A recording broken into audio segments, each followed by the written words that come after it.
Alors, qu'est-ce qui vous reste comme nouveaux canaux dans le futur à déployer pour aller encore plus loin dans cette stratégie de conquête? C'est des nouveaux canaux. Après, on a tous les différents médias qui vont relayer et créer cet effet boule de neige. Bon, évidemment, il y a toutes les applications mobiles qu'on est en train de développer, notamment pour le catalogue, qui facilite pas mal la consultation ou l'achat. Néanmoins, on est assez humble et modeste. On sait qu'on n'achète pas forcément un canapé en cuir à 1 500 € comme ça sur une appli iPhone, parce qu'on a vu le catalogue. Donc, c'est plutôt là du soutien et de l'aide à la vente. Il y aura des ventes certainement, mais c'est pas là qu'on mise. Et globalement, c'est plus des affinements, des optimisations des services autour de ce triangle. Donc là, on est en train de développer des livraisons directes clients plus rapides, des produits qu'on ne pouvait pas livrer directement aux clients, comme des produits de décoration qui cassaient ou qui étaient fragiles. Là, qu'on est en train de mettre en place sur un système logistique pour une livraison directe client.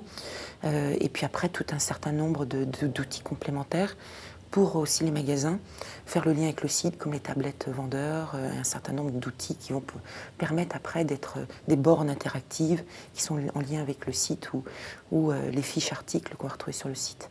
Donc c'est plutôt du multicanal global.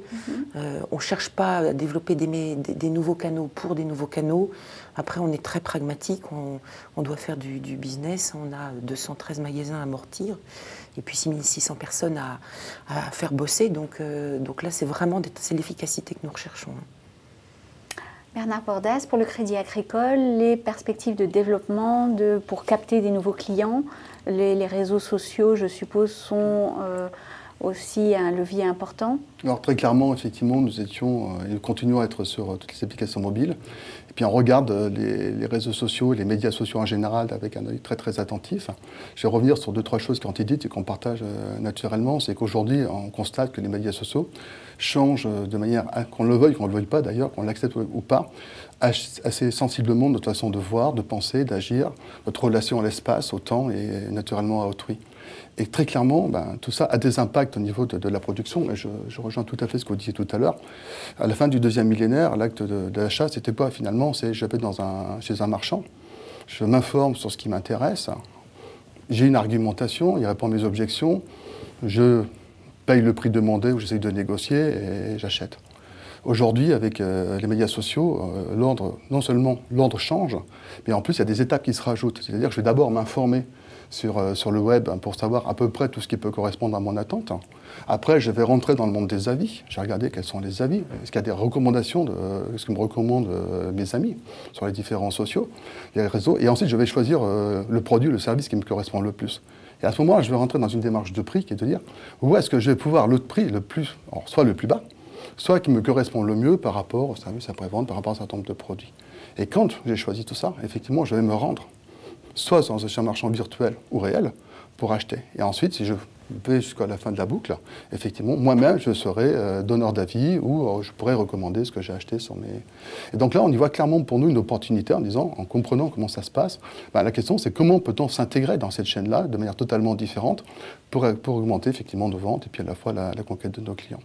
Puis en ce qui concerne spécifiquement les banques, là je reviens vraiment sur les banques, il y a une deuxième opportunité, c'est que les banques vont devoir réinventer la relation avec leurs clients. Parce qu'on voit bien que sur les médias sociaux, finalement, on parle de tout, parfois avec excès, mais il y a un sujet dont on parle très très peu, qui reste, surtout en France, très très tabou, c'est l'argent. Et donc nous, les banques, on parle quand même un petit peu d'argent de temps en temps, et donc il va falloir qu'on réinvente cette relation avec nos clients, que l'on peut avoir en direct, mais ça, je veux dire, on est habitué, on les voit régulièrement dans nos agences, on les voit régulièrement, mais surtout avec les prospects avec lesquels on va avoir un contact direct, il va falloir qu'on leur parle d'argent. Donc, si on veut réinventer la relation client, on est sûr d'une chose, il va falloir innover, continuer à innover en permanence, et innover, ça veut dire aussi, quelque part, avoir le droit à l'erreur, mais toujours rester dans la cohérence de l'image de l'entreprise. Henri Pierre, pour PSA, la partie retail, vos enjeux futurs, les nouvelles perspectives? Alors, nous, c'est faire basculer, en fait, prendre le virage digital au niveau des points de vente. Tout à l'heure, eBay parlait de marketing local. Nous, c'est vraiment, en fait, passer d'un marketing local traditionnel, où on utilise beaucoup des leviers hors digital, à un marketing plus digital. Donc, je suis intéressé de parler de marketing local avec vous. Donc, c'est faire venir le client, en fait, chez nous avec des leviers qu'on est plus capable de mesurer. Aujourd'hui, on est présent sur des sites d'annonces, dans de la PQR, dans divers leviers traditionnels, j'ai envie de dire, et on n'est pas capable de mesurer, en fait, de bout en bout. On parlait de ROI tout à l'heure. On n'est pas capable de mesurer l'investissement média et le retour en chiffre d'affaires derrière. Donc, essayer de travailler sur des outils qui nous permettraient de mieux suivre, en fait, la dépense jusqu'au sonnant et trébuchant qui arrive dans nos caisses. Et à côté de ça aussi, continuer de faire évoluer les outils. J'entendais parler de but tout à l'heure avec des tablettes tactiles pour les opérationnels. Bon, toutes ces choses-là, en fait, sont des choses qui méritent de continuer d'évoluer chez nous. Nathalie, pour eBay, alors vous êtes bien entendu précurseur sur la partie e-commerce. Quelle est votre vision pour les années futures?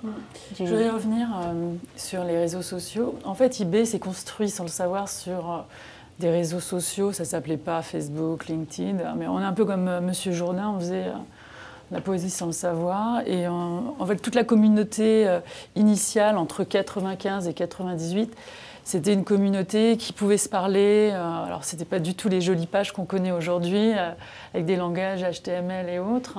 C'était vraiment gris et vraiment un langage, je ne sais plus, ça devait être du COBOL ou je ne sais quoi. Enfin bon, vraiment les premiers langages informatiques. Et du coup, la communauté, et c'est pour ça qu'eBay a pu survivre après la bulle et autres, s'est bâtie sur cette notion communautaire qui est très importante parce que bon, au départ, il y avait des collectionneurs, il y avait aussi des gens qui venaient chercher certains produits sans collectionner, mais voilà, qui savaient que c'était les meilleurs prix, etc. Mais c'est essentiel, maintenant qu'on est dans la maturité des réseaux sociaux et que ça s'est institutionnalisé, on voit 600 millions de membres sur Facebook, c'est énorme. La capitalisation aussi de Facebook est absolument dingue, donc on ne sait pas trop ce que ça va donner d'ici 1 ou 2 ans, mais en tout cas, on sait, parce qu'on vient de cette génétique-là, que ça va changer complètement le comportement et le choix du consommateur. Et nous, on parle même de consommateurs et du fait que les technologies sont là et qu'il y ait effectivement la disparition des frontières entre le commerce traditionnel et le commerce électronique. Au départ, c'était vraiment scindé. On sait qu'on est à un virage et que d'ici 3 ans, on va basculer dans un supra-commerce où le consommateur, et c'est nous tous autour de cette table, choisira au meilleur prix ou pas d'ailleurs, selon l'influence de sa communauté, selon là où il sera et quand est-ce qu'il a envie de le faire, ça peut être dans la nuit, la manière dont il va consommer. Donc nous, on regarde ça de manière très attentive. Alors, rien n'est joué, ce sont des dés qui se jettent chaque matin parce que les acteurs sont extrêmement, disons, sensibles. Ceux d'hier sont pour la plupart plus là aujourd'hui, donc on sait à quel point c'est extrêmement sensible. Donc nous, ce qu'on voit, c'est qu'en tout cas, il y a une espèce de fusion entre les deux mondes, le brick and mortar et l'électronique, et qu'on est vraiment dans ce qu'on appelle le commerce, quelque part, ce qu'il y a de plus absolu. Les Américains disent ubiquitous, ce qui veut dire qu'il est partout. Et il n'est pas uniquement dans la relation avec son commerçant en bas de chez soi, ni sur un site comme eBay. On est vraiment dans le mélange de ces deux mondes. Donc voilà notre vision d'ici 3 ans. J'espère qu'elle n'est pas trop apocalyptique. Alors, rendez-vous dans 2 ans peut-être pour faire un point juste avant le jour J, si on peut le définir.